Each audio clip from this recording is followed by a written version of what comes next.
Did Tyler Perry just say, you gotta drown out criticism?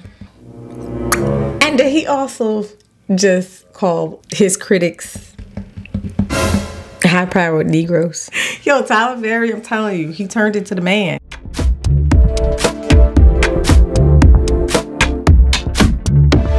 Okay, let's get into the clip where he pretty much addresses criticism. Kiki's interviewing him, and I gotta say that Kiki's too young. She's young, she's aspiring, and she's trying to be like him, so she's more like a fan. That's why I keep saying she's a fan, because he knows that a fan type of person is not going to really get in there and critique him.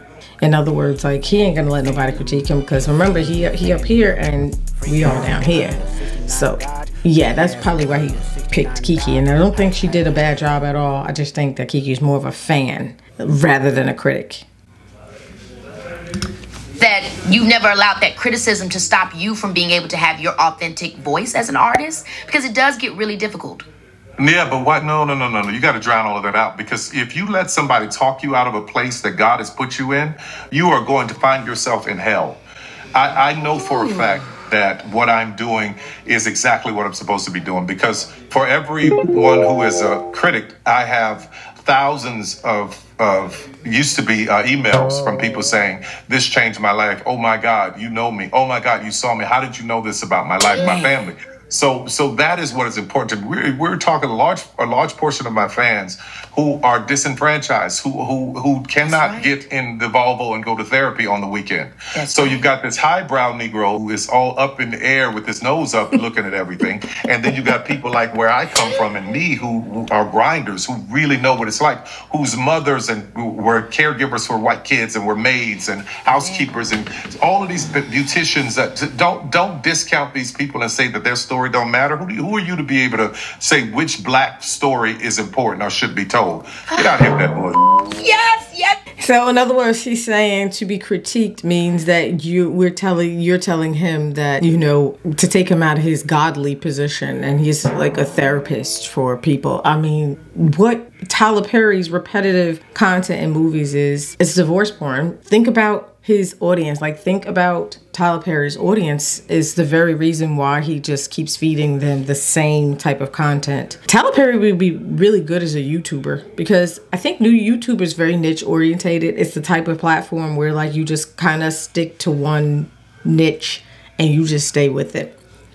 But as far as the movie realm, I just feel like it's different. It's very different, because it's like he kind of does the same type of movie and just switches out the actors in them all the time. And somehow it doesn't seem like his audience even catches on to that, because they just love that divorce porn type content, that means type movies that he always does. He always does these movies. He's been doing it since The Diary of a Mad Black Woman. And all he does is just change the title around and switch out the actors. And then when you're watching his movies, you're just like, oh my God, this is the same exact thing. I can be, based on what he's saying in this clip with Keke Palmer, is like, y'all some high-browed Negroes. I don't know who he's talking about. He say critics are high-browed Negroes, when it's like, no, critics are just saying, why do you keep doing the same damn thing? You're not really expressing any range or any creativity. That's literally what the critics are saying. Like, look, we're tired of seeing the same movie over and over again. Towards the end of this video, he went on to brush right over Mea Culpa and Divorce in the Black, and he jumps right into his 2 new films that he's about to drop. Take a look. Right now, where it's just what moves me, and it's usually the latest thing. Like, Divorce in the Black is really, really great for what it is. Mea Culpa is great for what it is. Medea's great for what it is. But the thing that really moved me recently, that I enjoyed every day being on the set, were my last 2 films, which is Jazzman's Blues and 688.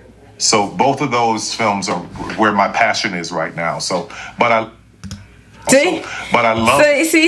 So this was just promo for his next 2 films to get everybody riled up to watch or not watch his next 2 films if you're going to watch them. Almost as if Tyler Perry keeps these women that watches his movies so washed and warped into their pain of maybe losing a guy. Because you got to think, every time he kind of drops a movie, every I don't know how many seconds of a day a woman is like divorced or whatever, but you got to think it's always probably going on. So of course he's always going to keep letters inside his DM like, oh, thank you so much, like you helped me come through the fire of my divorce. And I was like, why would you want to even be talking and constantly revisiting something like that?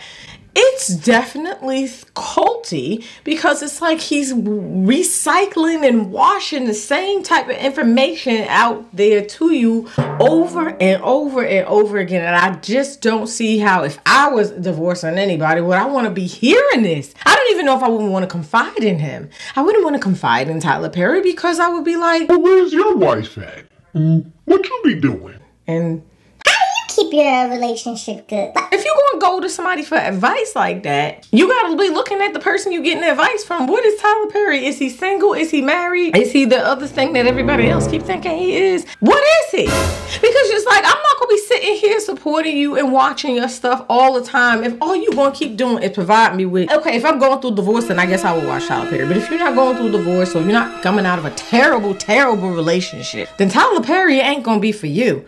But that's all you provided. That is all he's provided. And it's because, wow, then you're just looking at, I'm looking at Tyler Perry like, damn, well, how many divorced women are like, a lot of broken, hurt women. That's why he be doing what that's why he stayed doing it. But I want to start to question him if I was really that culty of a following of Tyler Perry, if I was really into that cult of it. But I'm not into the cultiness of Tyler Perry, because I start to question, well, how you getting laid, Mr. Perry? Who your girlfriend? Who your woman? Who your lady?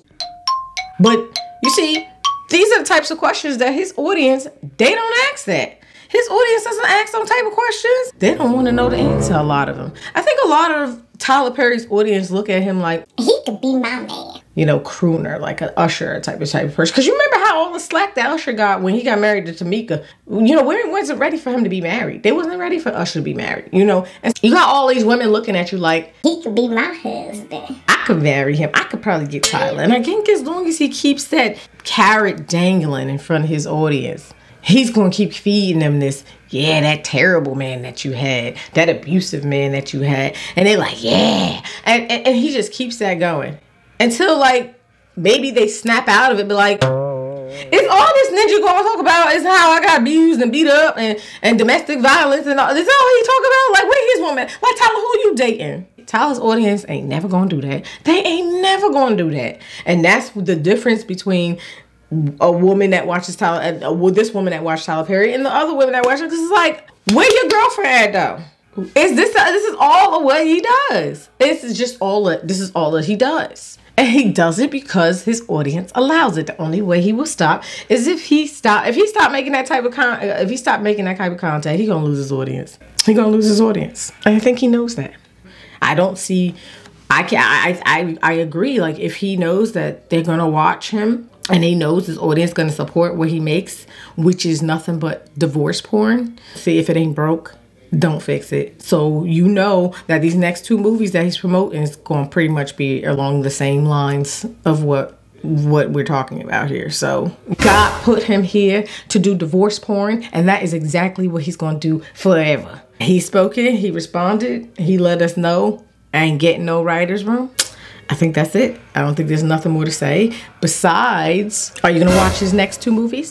Thank you so much for watching this video. Feel free to like, comment, share, subscribe, and let me know what y'all think down below. And I will see you all in another video. Peace out.